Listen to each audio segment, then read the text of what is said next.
मित्रों, मैं एक ऐसे विचित्र देश की कहानी सुनाने जा रहा हूँ, जिसमें हर चीज़ की डेफ़िनेशन बदली जा रही है। पहले तो उस देश में नागरिकता की डेफ़िनेशन बदलने की कोशिश की गई और काफ़ी हद तक चुपके-चुपके उसको बदल दिया गया।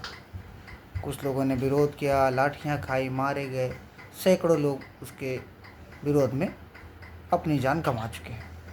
फिर उसके बाद धीरे-धीरे उस देश की बात कर रहा हूँ, जिस देश में कृषकों के लिए कुछ नए कानून लाए गए।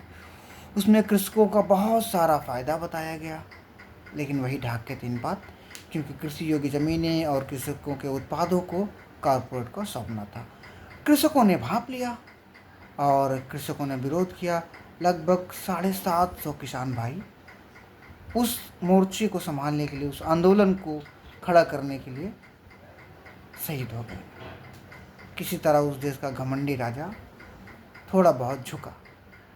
फिर धीरे धीरे बात बढ़ती गई, आगे गई। अब उनके कॉर्पोरेट मित्रों को तो फ़ायदा तो पैसा होना ही था। आप बात समझ रहे होंगे मैं किसकी बात कर रहा हूँ। इशारे इशारे में मैं 2A की ही बात कर रहा हूँ, उसमें से 1A कुछ ज़्यादा ही स्ट्रांग है।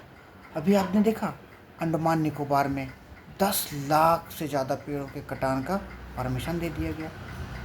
उस देश का राजा ही नहीं, उस देश की न्याय व्यवस्था भी उस राजा की गुलाम हो गई है। सोचो ना, न्याय व्यवस्था को भी ये नहीं दिख रहा है, एनजीटी को भी नहीं दिख रहा है। वो इस देश की हर चीज़ के डेफिनेशन को बदल रहे हैं, परिभाषा को बदल रहे हैं। जंगल की परिभाषा बदल दी, विकास की परिभाषा बदल दी, और रहा सहा अब तो पहाड़ों को ही बोल दिया कि तुम अपनी ऊंचाई कम कर लो, ऊंचाई कम कर लो। 100 मीटर से छोटे हो तो तुम पहाड़ नहीं हो, 100 मीटर के ऊपर जाओ, माफ़ी चाहूँगा, अपनी ऊंचाई बढ़ा लो।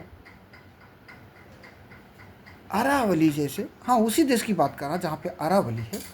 अरावली, हाँ याद आया।